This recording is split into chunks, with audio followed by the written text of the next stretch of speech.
गए अब हम कपार भर ले, मैं गए अब हम कपार भर ले। बाबू पूछत अच भैया पूछत अच भौजी पीटे कपार गए, मैं गए अब हम कपार भर ले, मैं गए अब हम कपार भर ले।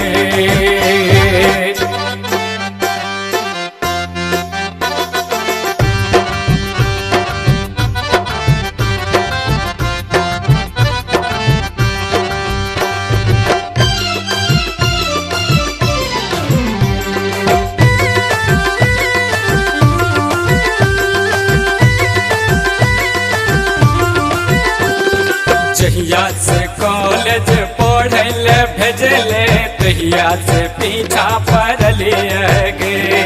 दिल का हाल हम ककरा से कहबे हमरा तो किछ नहीं बुझे गे।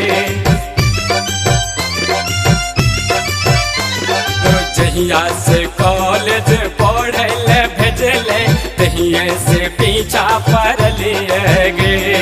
दिल का हाल हम ककरा से कहबे हमरा तो किछ नहीं पूरे गे।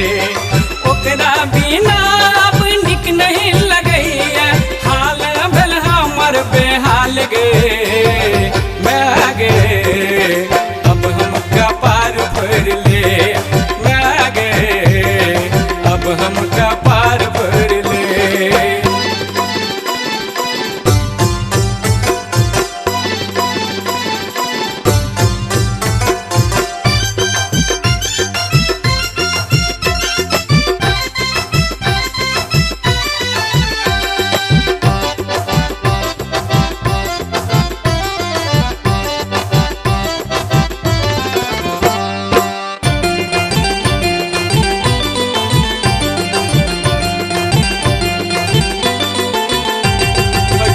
निकल जात गए प्राण निकल जात गए ओ हमरा मारे पर लागलिए गे।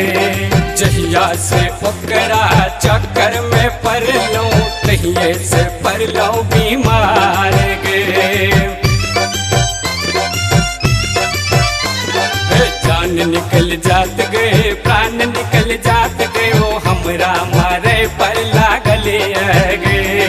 जहिया से ओकरा चक्कर में पड़लो तहिए से पड़लो बीमार गे।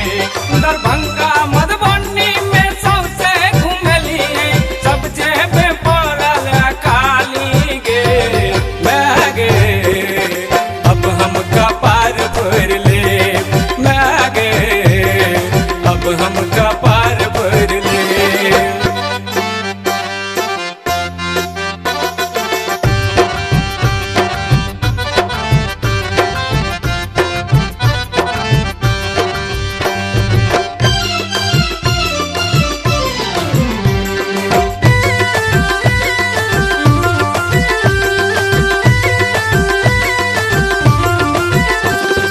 जहिया से ओकरा हमहू देखलिए हमरो तो भ गेल प्यार गे। रात भर अब नींद नहीं आबैया तू सब करही विचार गे। जहिया से ओकरा हमहू देखलिए हमरो तो भ गेल प्यार गे। रात भर अब नींद नहीं आबैया सब मिले करही विचार गे। ओकरा बिना अब हम नहीं रहबो तू सब करही विचार गे, मैं गे अब हम कपार भर ले, मैं गे अब हम कपार भर ले, मैं गे अब हम कपार भर ले। बाबू पूछत अच भैया पूछत अच भौजी पीटे कपार गे, मैं गे अब हम कपार भर ले, मैं गे अब हम